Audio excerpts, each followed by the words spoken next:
Elongio Ibamoni. Puisque Bango, il est tout même en dehors de nos frontières. Chers amis, ce n'est pas pour rien que Bisso, tous sacrifice, il y a que nous dénonçons et nous nous promenons. Moi, j'ai fait les tours de la planète chaque jour, chaque mois, chaque année. Je me retrouve en Chine, à Dubaï, en Afrique, dans l'aéroport. Nandima koleka na l'aéroport avec des cachenets. Pour peut-être que identifier Ngaïté, pour peut-être que ça langa mabete, pour peut-être que tin avion, puisque bazwa option yakobo mabatu tin avion. Chers amis, au Vandi Boye, au Taliti au lobby, avion oyo nazui et ça ba français. Ba français au bisognon so toza bateau ba repéra quelque part que les gens qui font des bruits contre la France, baza. Quand vous les servez, celui-ci, il a acheté un billet. Regardez, il est sur la liste. Il va aller peut-être à Kinshasa ce soir. Ces gens-là, ceux qui n'ont pas été bino masolo musus, musus banda ko banga kokota na avion. Au moment na koti, ba ye na biloko. Non, pardon, I'm good. Je suis quand même, ça va. Vous évitez pourquoi ce sacrifice. C'est pour que toti kamboka te na maboko ya batu ya boyi bazobo mamoi makasi. Il faut tout sungana. Il faut tout sungamboka. Tout libérer bandeko na biswana. Corneille nanga. Continuer à tuer. Réclamer le dialogue. Boya kovanda na dialogue. Ba criminel oyo ba kota les sous na gouvernement. Monsieur l'abbé Cholet, l'église catholique. Je remercie ici Monseigneur Yamboujmaï qui a fait une très très bonne déclaration. Je vais parler de sa déclaration. Peut-être demain. L'Église catholique, soyez témoins de ce gens pour qui vous battez chaque jour, organisons les dialogues inclusifs et tous M23 avec ce que les M23 est en train de faire. Si réellement vous servez Dieu qui est aux yeux là, qu'il vous regarde et qu'il vous récompense à la hauteur de ce que vous êtes en train de faire contre la RDC. Chers amis, on évolue. Est-ce que vous pouvez me partager cette émission? Non, mon partage na biloté. Qu'est-ce que vous dites là? Il y a un commentaire? Est-ce que s'il y a un commentaire, on avance? Merci beaucoup. Depuis Brésil, vous dites quoi?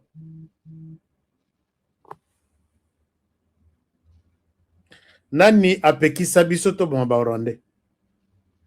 C'est la loi congolaise et boyke yo civil oboma. Mais ndenge bazoboma wana côté na biso tolingi to sanctionner, l'église catholique vient pour dire laissez tomber d'abord des sanctions, organiser les dialogues, on ne donne pas de conditions, que la justice abandonne d'abord tout ce que la justice a prévu. Puisque biso tokoki koboma pe na nzela ya justice. Vous avez tué au lieu biso to boma yo, justice et ça la musala. Soka monique possibilité à koboma yo ezali ba boma yo. Non. Ne condamnez pas d'abord. Laissez tomber toutes les condamnations. Je pense que les Rwandais vont nous respecter. Les Rwandais ma pekanaye asali ma peka likolo ya système ya armée naye. Mais maintenant là, tu sais qu'il y a bouclier ma pekagnos. Il y a des gens qui me posent des questions. On aurait dit non, les sanctions. Est-ce que c'est la première fois? Cette fois-ci, je vous dis, s'il y a eu des sanctions, mais celle-ci, ou c'est les sanctions actuelles, je n'ai jamais vu depuis que je suis dans cette terre des hommes, je n'ai jamais vu une armée d'un pays sanctionnée. Je n'ai jamais vu une armée. On peut sanctionner des individus, mais toute une armée d'un pays, jamais. Et puis, sanction, on dit que s'il y a quelqu'un, ou une agence, ou une banque qui veut contourner ces sanctions et opérer des opérations en faveur de l'armée criminelle ici, cette personne-là sera aussi sanctionnée. Et pour toutes les banques qui avaient déjà des opérations en cours, des transferts, on leur a donné 30 jours. Mais le Rwanda est fini. puisque au niveau de l'ONU, moyen bafoute les sous le Rwandais athées. Le Rwanda a déjà un cachet. Le corps américain va considérer le Rwanda comme une armée criminelle. L'ONU ne peut pas prendre, et les Américains eux-mêmes, qui ont qualifié, après toutes les études possibles, ils ont vu que l'armée rwandaise, c'est une armée criminelle, basée, estampillée en haut, na caché ya matière fécale. Ne vous approchez pas. Alors, l'ONU va prendre une armée criminelle, on a maintien de la paix, pour quel motif? Or, le budget du Rwanda, le Rwanda s'est constitué son économie sur base de son armée. Au Bakendaka mission de maintien de la paix, oui. Au Bakendaka protéger na Mozambique, Total, puisque na Total paix contrat, Ezaya Kokufa, puisque ils opèrent, ils font des opérations avec l'armée rwandaise, ce que les Américains ont dit, niet. L'armée rwandaise qui protégeait Total de l'autre côté, la France va chercher une autre armée à travers le monde qui va protéger son pétrole et le Rwanda sera mis à côté. L'armée rwandaise sera mise à côté. Imaginez-vous, maintenant là peut-être vous n'avez pas senti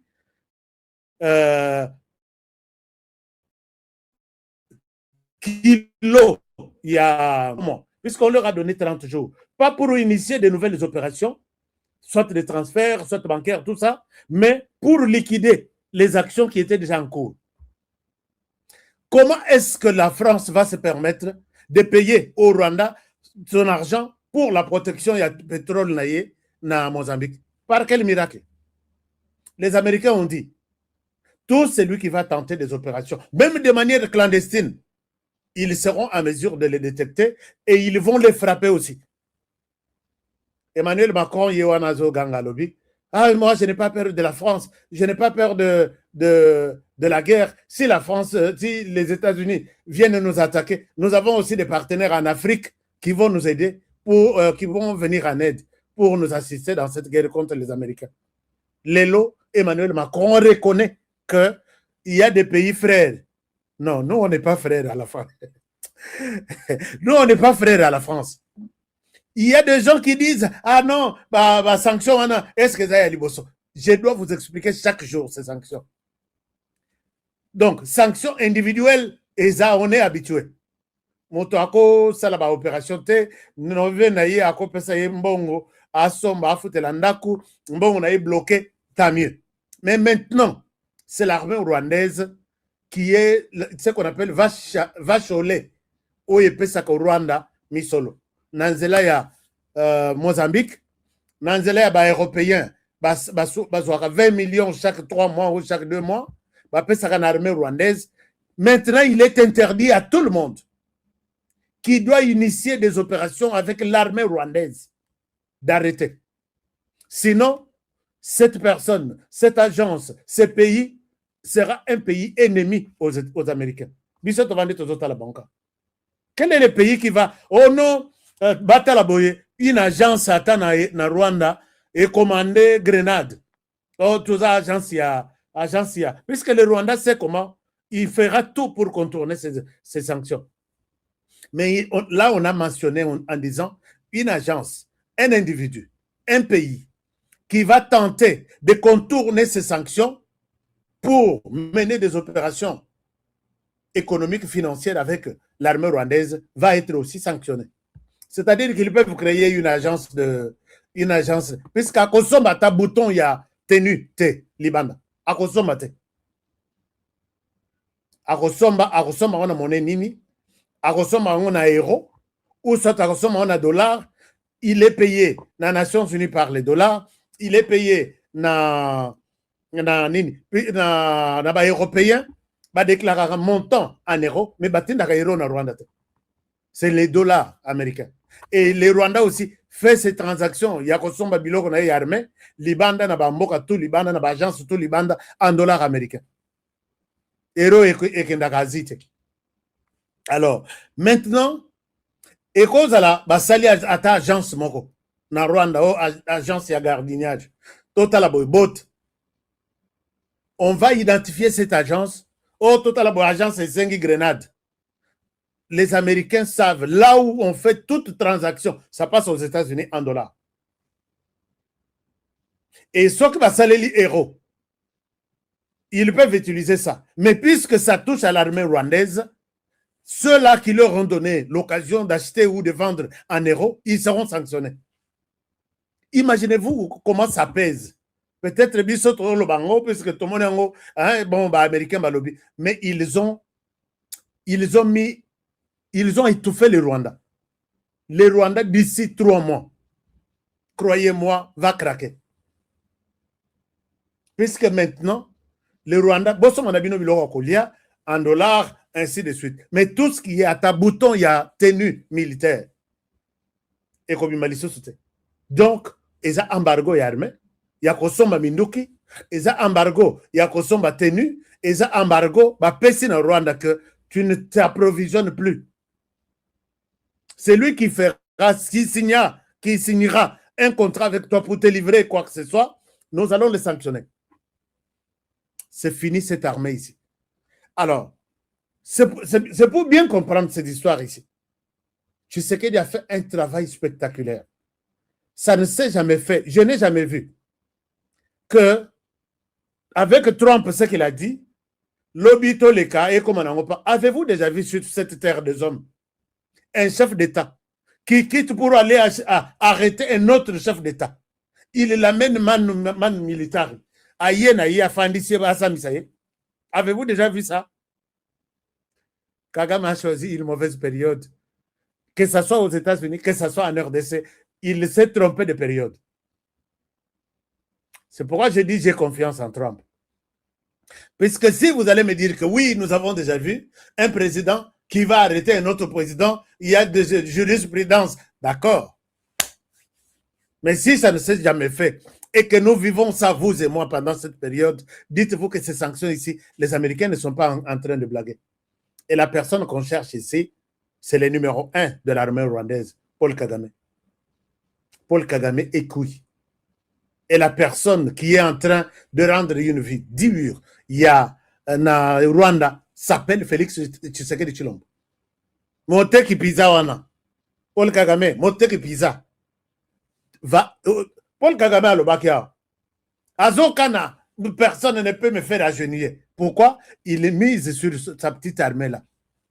Mais là, Paul Kagame, tu n'auras aucun contrat.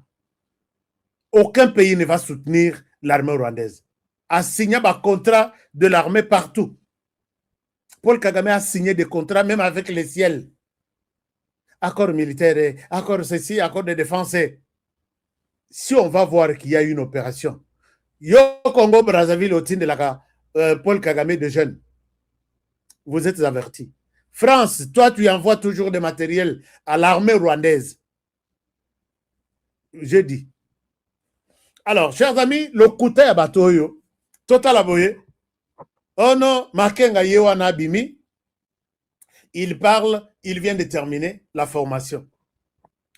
Mais formation, on a, oh combien? Formation de militaires, Basilisi. Soki Botali Batoyo. Ces gens n'ont pas leur tête ou leurs pieds mis balais sur terre. Puisque ils sont en train de penser à l'après-sanction. Ils sont en train de penser ce qu'ils vont devenir demain. Ils n'ont pas le temps de former. Mais ce qu'ils veulent faire, c'est juste de montrer qu'ils existent.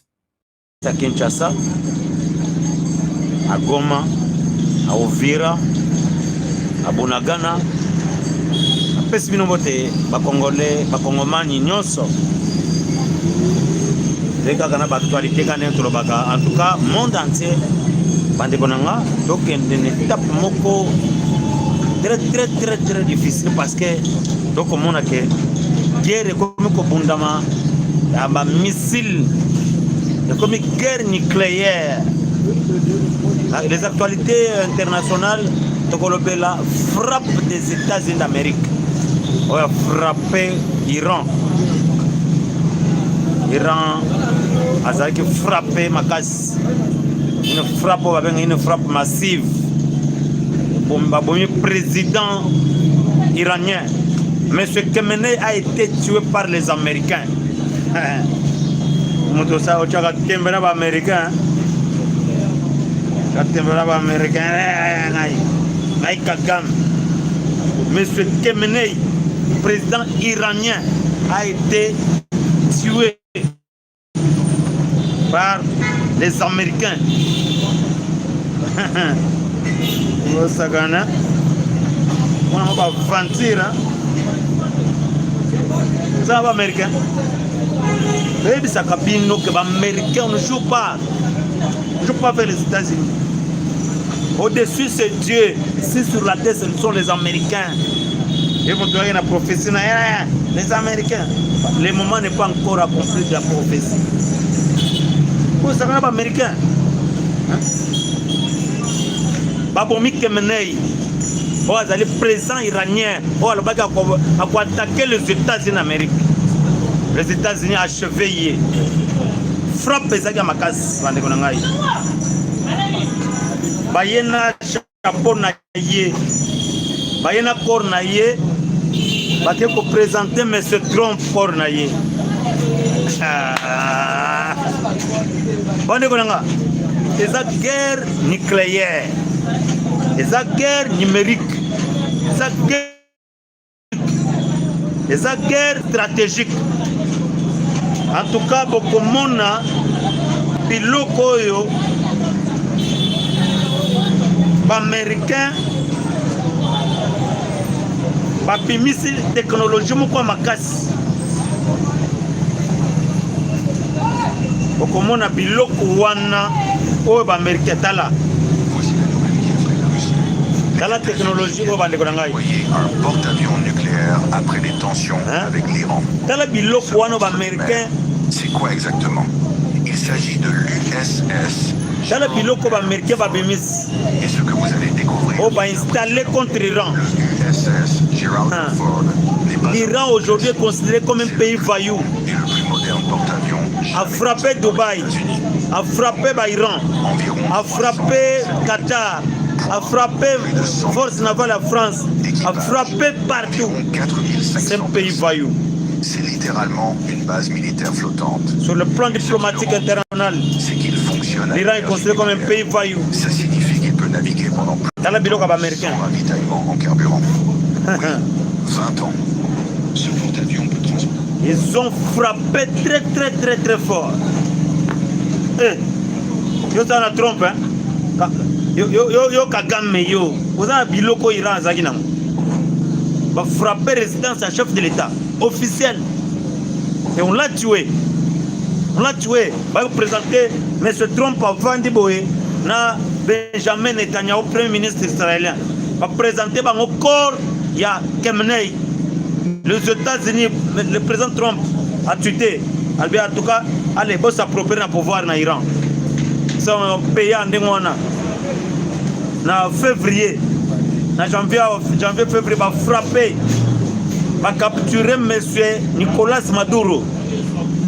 Mars, va bomber M. Khamenei.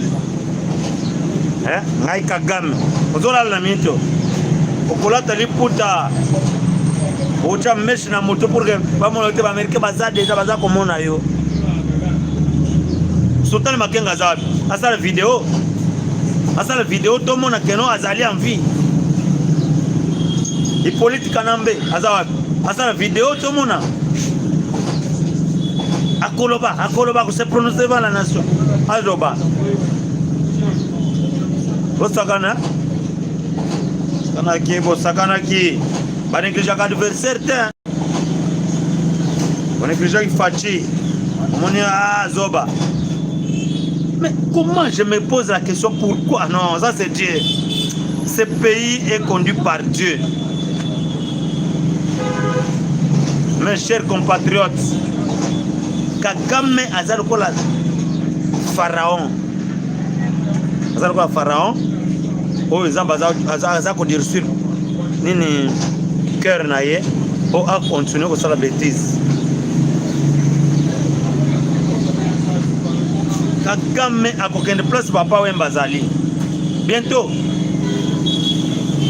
Et politique kanambe yona baza conditionner papa Wemba.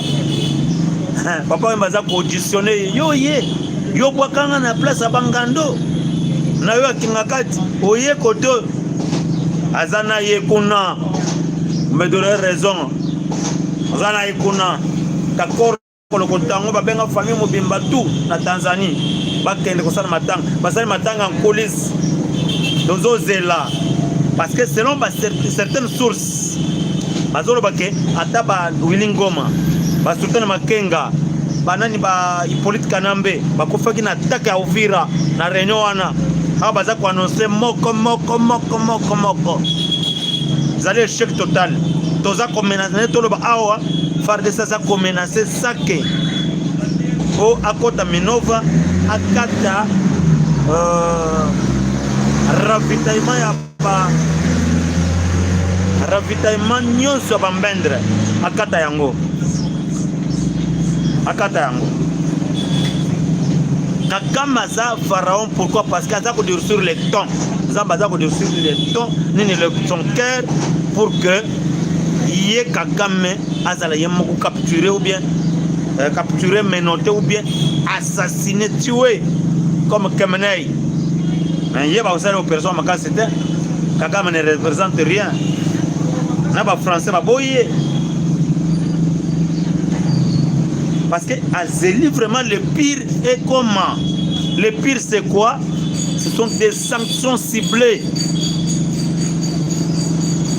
Moubarak, Boyo Kabato, officier rwandais, parce que l'armée rwandaise, depuis hier, a été sanctionnée par les États-Unis d'Amérique. Donc, le trésor américain a sanctionné Bango, a gelé bien à Bango, compte en banque, Nyonso.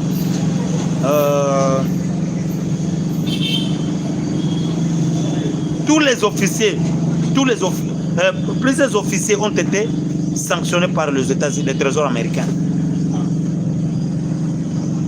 Ça sous blague était bandé konangai. Match bien. Donc c'est la fête des amunene. Mokoro ba ko annoncer surtout bango moko liwa ya Hippolyte Kanambe alias Joseph Kabila.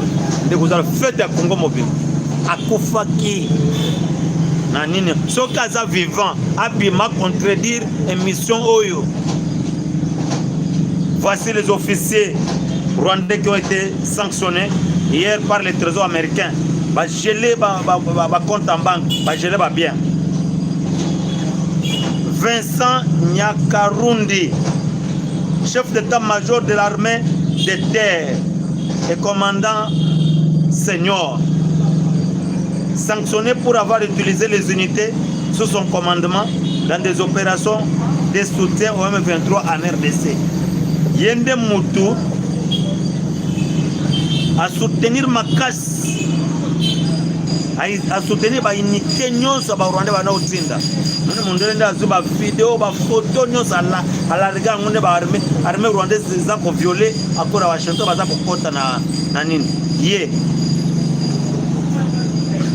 Ruki Karusisi, général-major, 5e division d'infanterie, impliqué dans le recrutement et la formation des unités du M23 et dans la supervision des forces spéciales rwandaises sur le territoire congolais.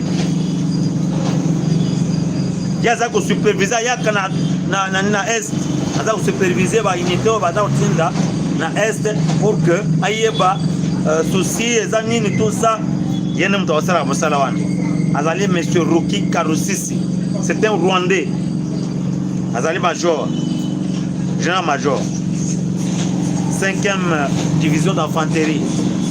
Stanislas Gashugi, Azali commandant des forces spéciales, sanctionné pour son soutien tactique direct et l'encadrement des combattants du M23. Il y a un encadrement des combattants du M23 RDF. Donc, bande konanga batoyo baza sanctionné bangwana bana ba officier à l'école makasi on baza sanctionné par les États-Unis. Mais ce trompe pas tuté.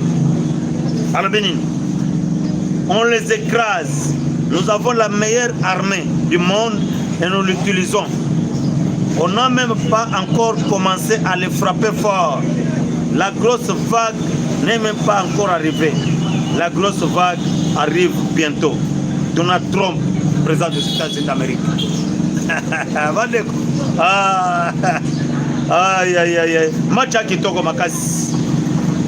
Ma sanction est tombée. Kagame a dit qu'il va tourner. Semaine passée, comme communiquer, lobby. Kagame a sollicité sénateur américain, tout ça, qui a bloqué ma sanction. D'ailleurs, on rapportait à M. Trump. Trump a dit qu'il m'a cassé. Trump était très très fâché. Très fâché. En tout cas, allez, trésor américain, Bobanda. Deuxième sanction contre Kagame lui-même. Oh là là là là là là. Oh, match vidé, guerre sili. Guerre sili, bande konanga. Aïe, ah, le département du trésor américain, par l'intermédiaire de l'Office of Foreign Asset Control OFAC, a inscrit 4 hauts responsables rwandais, Sanessa Gashugi, Ruki Karosisi, Mubarak Mugang, Di MK Mubarash et Vincent Nyakarundi, ainsi que l'ensemble des forces de défense rwandaises sur la liste des ressortissants spécialement désignés. Le langage stratégique, cela revient à placer des segments clés de l'appareil sécuritaire rwandais sous perfusion des contraintes financières et d'isolement international. Badeko, sanctionner armée Mobimba. Kagame, sanctionner Baba. En tout cas, match est là que tout le timing est là sur Mingité. Donc, dès que ça va frapper, ça va continuer. Et puis, bientôt, nous sommes menacés ça que pour nous Goma. Pour que le revêtement va bendre. Nous sommes menacés comme nous pour nous Bukavu. Guerre est la guerre à Mars. Non, Mars est aussi là. Guerre est aussi là. Les États-Unis, Rwanda a résisté devant les Américains. Les États-Unis, c'est une puissance mondiale. Pour ça qu'on a fait, les Américains vont dénoncer le Congo. Quelques jours après la signature de l'accord de Washington entre Tshisekedi et Kagame, l'M23 RDF prend au vira. Et le président américain Kanda à Liboso Angoana. Les États-Unis dénoncent officiellement une violation flagrante. Une des premières positions va faire ça. Ce n'est plus une guerre narrative, c'est désormais une guerre juridique, financière et diplomatique. La question maintenant, le Rwanda va se retirer ou s'exposer à des sanctions encore plus lourdes. Kagame peut être tué selon les internautes. Qui vivra verra. Ah, on peut te dire que ben non, ils ont la unité à Bangolais. Et contact. On a réduire le petit. Donc, on va intervenir, on va américain, par les alliés Angola pour achever petit. Donc, match avec Toko, comme la guerre mondiale, ça va songa. Mais l'Iran, c'est un pays vaillou. Il sera frappé par les Américains. Le président numéro 1, l'Arabie Saoudite. Non, l'Iran a détruit la base aérienne américaine à Riyad, en Arabie Saoudite, Téhéran, urgent. Donc, les musulmans basés en carême na bango, va frapper bango na bisapino. Ça comme guerre beaucoup m'a fait ma casse. Bota la bande konangai, makaboto comme on a lelo na mboka, na monde. Les makambo zo kende. Kagame biloko ba kolala. Hein? Donc Iran à la question ça pays vaillou. Ça pays vaillou. Ah oui, le président de la République Félix Antoine Tshisekedi Tshilombo a reçu au palais de la Nation un commandant africain américain, batalia au bamonde baza ko piloter. Ah oui, ça guerre technologique, ça drone. Hein? Bambendre, babo ko konena wilingoma. Tout la mwisi azaza. Osakana. Papa a fait Etienne Tshisekedi bakunda kaye après 2 ans. bosana te Kagame obandi ko retire ba message solaire na kiwanja ti oko retire partout okokima mboka oyo calcul no ezaki ya mabe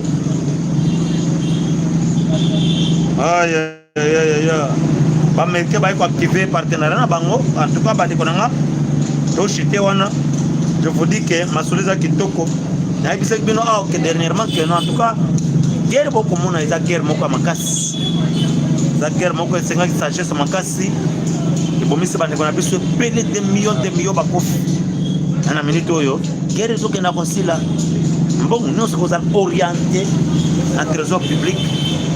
C'est pourquoi pour moni mwana mboka Doudou Famba Likunde de Bota wa chef de l'état à tout moment. Le niveau à partir de Augustin Kabouya numéro 9, Doudou Famba numéro 10, Bazawana va au chef de l'état. Mbongo Keiza orienté la guerre. La priorité c'est la guerre. Nous devons avoir une armée dissuasive. C'est pourquoi moni dès qu'on a besoin de frapper Bamben, Balatse Bamatia comme colonel foule. Hein? Korenanga yobelu ozawapi prononce toi banoko loba trop na tout églimo toko zwa Kalemi toko ya Kinshasa toko sala boye toko zwa Katanga toko récupérer ba carré minier yo moni ba carré minier ngo et pour servir peuple congolais match a bien à terrain mwana mboka fachi péton diplomatie 100% donc zopeta manande moka en désordre. Donc c'est là bientôt. Vous allez une fête totale. Pourquoi le surtout pas quoi annoncer. Balobi boy. Bakufaki est belé. Bazana perte ma casse. Une perte énorme. Mais baba quoi annoncer moko. Pour que trouble contre la bangote mais ça guerre il y a un mois. Donc dans 2 semaines, 3 semaines déjà, il y a mois de mars. Mois de mars, c'est un mois prophétique. Et c'est un mois où se qualifie dans la Coupe du Monde. C'est un mois où je suis bande konanga. Dans la mingi ya kolobate. Bo landa, bo s'abonner dans cette émission là dessus. José Monana TV. Bo zala destructe chaque jour to pesa ba actualité. Nyoso ko zeka koleka na mboka. Oh dialogue. Bambendre ba 5 dialogue. Monite na OIF. Mathieu Béton a lancé on a confondre Mindele. Nous disons pas français. Ce qui vient de sauter candidature il y a RDCT. Donc c'est retourné en francophonie. Vous savez bien qu'on a bien à la francophonie. Balancer moi dans le Lumumba. Tomaele a démissionné en tant que posé. A comme toi dictateur. On travaille na été. Il peut m'éliminer à tout moment. Il ne respecte pas la constitution et les lois de la République. Voilà, bandekonanga. Des places de ceux qui yangwana pour s'abonner à la chaîne Nabiso pour discuter chaque jour là toutes les actualités pour annoncer une actualité pour annoncer une matière tant que Goma parfois semaine où na buka passer to menacer ça que makasi lobby surtout juste ça que to koti minova nini ravitaillement ya ba Rwandais et puis on appelle to menacer Kamanyola pour récupérer Bukavu. Vous avez discuté, vous avez information à tout moment. L'armée rwandaise a été sanctionnée bel et bien hier par les trésors américains. Vous ne serez pas déçus. Tout là, tout le monde qui a babomié. Avec quoi t'as papa Wemba. Kanambe a auditionné, n'a mis ton toloba, a sous audition, a auditionné papa Wemba. Il a boire na bangando. Voyez, awa, baza ko bete bambata ba congolais non saboma. Nous en abino. Qui vivra avec là. Merci beaucoup. Matanga ça mène à Tanzanie. Merci.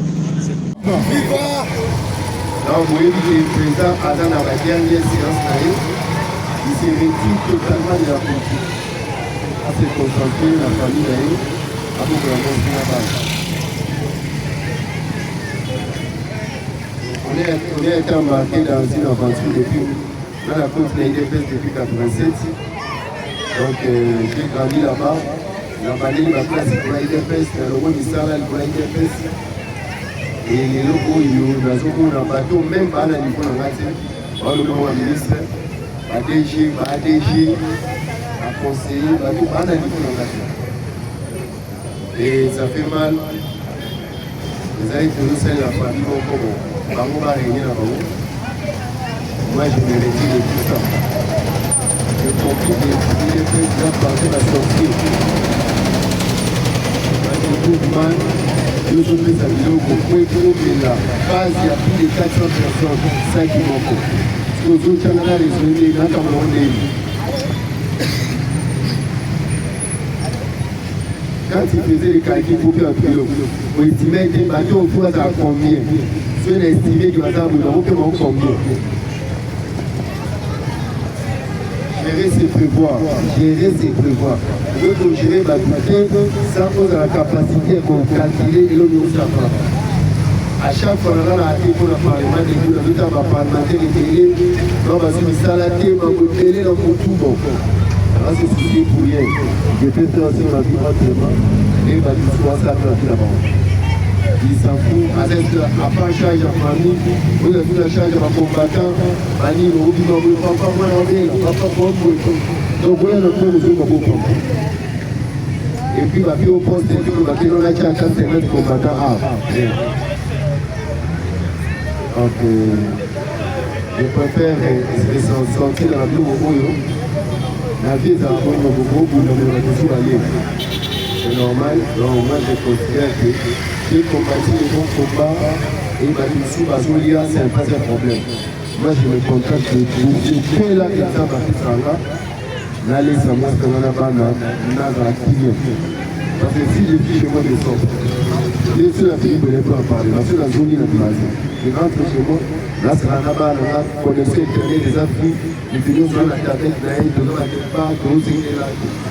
Et puis, Bakati en Anatolie, donc j'ai vu ma vie seule. Mais il y a rien s'occuper de ma combattant, madame a problème, il faut qu'on se non, Nathalie va ouvrir, Bakabou est encore un millionnaire, Nathalie va continuer. Donc vous devez profiter, si la semaine on a clôturé, Ramana, donc je me retire de la politique. Donc ça a fait des missions pour aller sur la dénonce au monde entier. J'ai servi et c'est une famille qui bouffe, nièce, cousin, tante, donc nous on ne compte pas. Donc je préfère me retirer des équipes, il y a la sorcier. Pensez à la mdoku. Donc, on va attendre jusqu'à quand? On est au pouvoir depuis 7 ans. Quelle est cette politique pour le parlementaire de Boubazosa? Quelle est cette politique? Massa Nangaï, comment est-ce comment est-ce la chambre, comment est-ce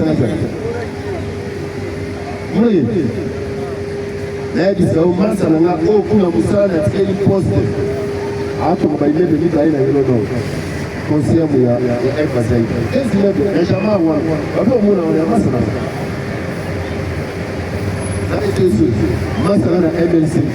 Ma photo va couper, ma vie, à tout le coco de l'Ivoire. Mais CV, la nation, tout ça, ne mise pas. Ce bateau, ministre, qui s'est déchiré. Par le bateau, va aller pour la nation. Et tu me dis que non, tu as la caca, non, je vais retirer le comme la clôture. J'ai sacrifié toute ma vie depuis 1987 avec toutes les risques. On y va à Kabila, sauf que ma banque a pour la ficher la mer. Bonjour papa. Donc bonjour. Moi je vous souhaiterais, quand je vais finir, une bonne continuation. Mais moi je mérite la politique. Et je puisse me présenter de ma famille. N'a beaucoup la bango, n'a plus sa bango, toute la personne qui ont. Et d'ailleurs, pour la communauté, aux autres, on a pour la combattant. J'ai été prêt. Parce qu'il n'y a pas une planification de votre dans 2026, on va combattre aux homicides. Mais dans la carte de boutique, on va partir de tout le monde dans la banque. Après, ça va mise dans la batte de banque. Après, ça va pour la poste stratégique. Nous, au bout de la banque, ma poste va siège à ma députée, ceux qui ont formé ma leader dans ma province, ma siège. Au bout de la banque. Parce que pourquoi pour la bateau à Kabila va siège, il faut le côté là déjà, à Tchao la poste et aux autres actions pour le Kabango, à l'élection va payer sur place. mais il y a aussi un type de papier pour poster au tour de FCC, c'est toi la union sacrée. Par contre, on a un monde qui a combattu Bissot. Il est fait son dimanche parce qu'on n'a pas de stratégie. On est en politique, la politique des amours à stratégie. Pourquoi tout ça va stratégie que bango bazaka fort, bazo bimisa jeune na sika, babilongi ya sika, oyo soko telemina ye okuza poste de thé. Et c'est qu'il va tchako dans la liste. Alors moi je préfère que là me retirer dans ce parti à Batiloki. On va venir Union pour la démocratie et le progrès social, parti des sorciers.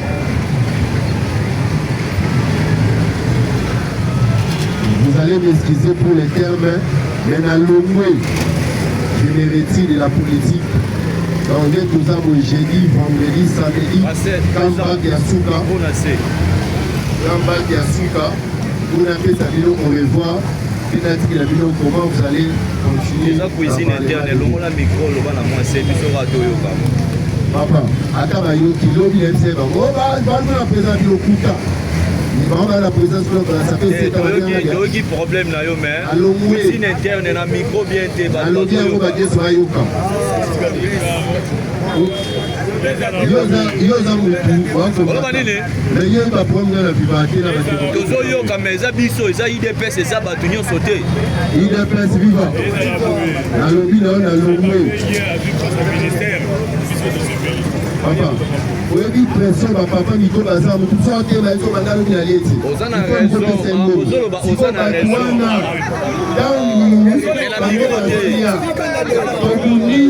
bana bango bazalaki te basi yango bayesa bamakambo bazali te banies cousin baza te tant bakusin bazwa poste ministériel pourquoi pas biso tomunde tozango tant biso tokunda cousin azalaki ekomi poste bazotyatima makangu mutu azalaki mutu ya mbino te mais boprefere kopesa poste ya bonga bakombate ebele okudu ye nayebisa yo baministre nyonso batya na baposte babundaka nani bato bango bazwa baposte nyonso eme bino ozalaki ya bakotya bino molunge atya bato na ye et la plupart des gens bozosongisa baministre bata kabila donc bato ya kabila bazongaka kaka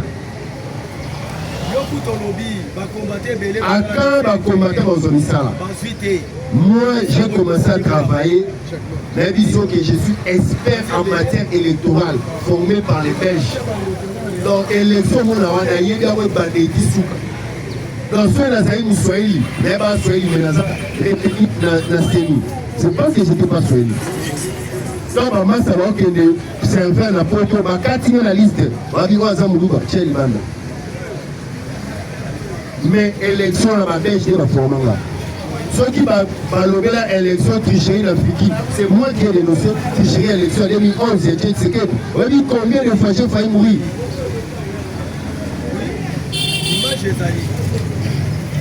L'Assemblée a année la dernière, quand après la dernière minute, parmi les gens qui posent la question, dans le pays Mamboudé, va habiter les prières, c'est qu'il va souffler la maille.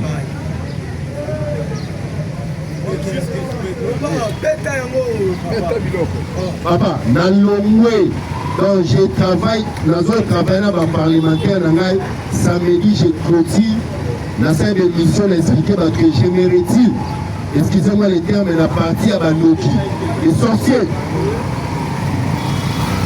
Parce que je trouve mal, les parlementaires de Boubou, qui se dit, la face il y a FCC cash. Au pire, ça va avoir 5 km à l'osso, plus de 400 personnes. Là, comme la monnaie.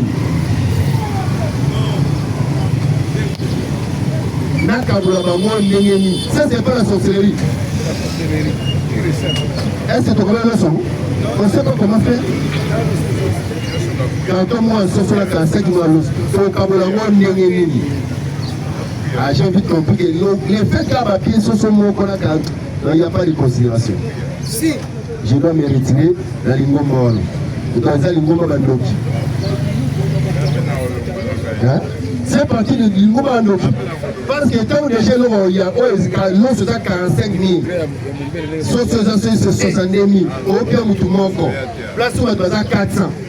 À quand on peut se faire ça là pour qu'on peut sur la vie. On a l'idée. Non, l'école combien ma nièce, cousin, cousine, tante, nini makangu. Totikeli binongo. Balobi oyo sali ya malamu nzamba ofuta yo. C'est-à-dire na lito na bunda po na mboka, lelo tozui pouvoir, nzambe ofuta bana nanga autrement. Mais moi, je suis la semaine oyo, samedi, je me retire complètement de la politique, dans cette émission, dans la commune libre, la commune concentrée dans moi, c'est dans la bana, la vie qui va pour la vie. Donc c'est ça. On a travaillé, c'est une famille qui a bénéficié. Bango ne bazo bénéficier de l'union. Le lot bakabouya bakoma millionnaire. Hein? Bakoma millionnaire. Mais quand je regarde mes amis à moi, oui, le maman Sanga Blanchard, quand on a cause souffrir, on a un canard ma case parce que tout le monde n'a pas mis la discussion. Il vient de partout que sur ma poste, ils sont au 20 total là-bas. Alors, je n'ai pas un problème particulier dans mon solo Pakala. Je me retire dans l'Ingomba Bandoki, l'Union pour la démocratie et le progrès social. Et ça, l'Ingomba Bandoki. Je me retire de ça, excusez-moi les termes, et ça, l'Ingomba Bandoki. Pourquoi? Parce que vous avez lutté avec les autres, mais Bino vous ont lié à Bamsoua Oliaté, et vous êtes content de ça. Donc, ça vous dit rien. Quand la presse est comme la maman, la chasse à maille, la songe, nous sommes la songe, aussi du paquet mourir à mandarine, au Kaboli, puisqu'il y en a aux acquis. Il y a 500 ans, il y a pour tout Kabola. Les lots, ils ont commis là, dans immeuble. Combien de fois la poteau, mais ils ont battu que l'on bateau, tous en a bangou, à une et l'autre. Ma fédé a bandé, non, non, le dit que la qu'on a parlé, la personne a présent, il a coûté. On a dit ça, soit par rapport au vrai lycée. Et ben, on a sur le bon seconde. Donc, il y a osé le routier, mais la fédérale, il faut bien bango, la section, il faut bien bango. Il faut la paix à bango. Il y a longtemps, ça dit que nous avons paix à bango, et nous avons l'ongou de bango à Nokiwana. Je me retire de l'IDPS, dernier comeback dans samedi. Samedi, il y a Batunion Sobaya, nous expliqué le dernier jour dans la rang. Qui est dans le la partie à Bandoki, dans les sorciers, les parties des sorciers. Parce qu'on ne peut pas comprendre, excusez-moi les termes, hein, mais on ne peut pas comprendre que Tobundi Bissonioso, combien de fois tu vas prendre à l'université, combien de fois tu vas prendre ça là, pour la partie, mais tu vas les comitantes, cousins, cousines, neveux, nièces, makangu, copines. Pas de type de ma DGA, pas combattre des pièces dans ma CV, ma famille.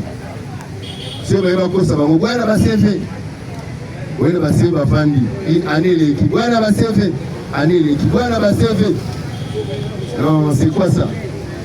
Il n'y a pas une politique qui montre que dans 2 ans, la majeure partie va combattre des pièces dans les exact. Quand on voit la matinée, ceux qui ont choisi la moutou dans les réseaux sociaux, avec les matinée. Parce que la moutou avec les matinée. Parce que la conflit avec les matinée. Non. Moi, j'ai décidé de me retirer de ces partis de sorciers.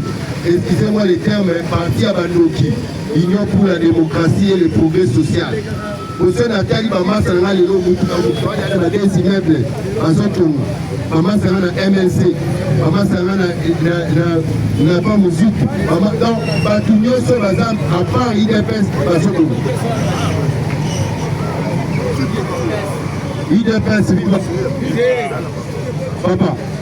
Comment Bino Batouza la poste. Quand vous offrez à Mouda partir de nos postes, vous évitez de penser au poste, mais côté à combattant, et ça 15 ans. Allez, soit liste à vous. Donc, si on banda, combattant pas au banda. Non, bah, il y a le côté. Pépé, la société à Tchéro, ça Mouda partir de ma côté. Par personnaliste, il y a ma demande de faire ça.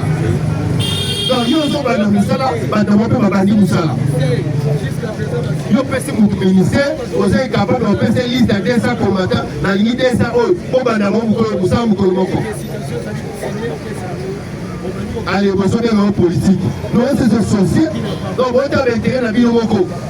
Quand on est dans le immeuble de Bandakou, mutu azalaki incapable olinga basi makomi na basi na France atie mwasi na mwana donc partout ozotia basi na bana donc bapofrere nyonso ya bamisala baposta minene komata idps afandi te azongisela bango fifa non fifa na bino suki epa na nga lelo nayebisi bino nalongwe na parti ya bandoki union pour la démocratie et le progrès social nalongwe parti de sorcier IDPS viva. On avait quel âge quand nous sommes entrés dans ce combat ici? Vers son nom, mon maître, docteur Tchèque Sekeli. N'invitez ce yom tozalaki, tenez-nous dans la situation nil. Parce que ce yom tozalaki, on va reconnaître Gabi, Mouto a sa la pétition contre Bruno Mafungu, signé la 4 fédérations. On va reconnaître Gabi. Bon, Bamisou soit là bon. Bon, donc quand il y a une information, la valise qui va occuper sa matière. IDPS viva.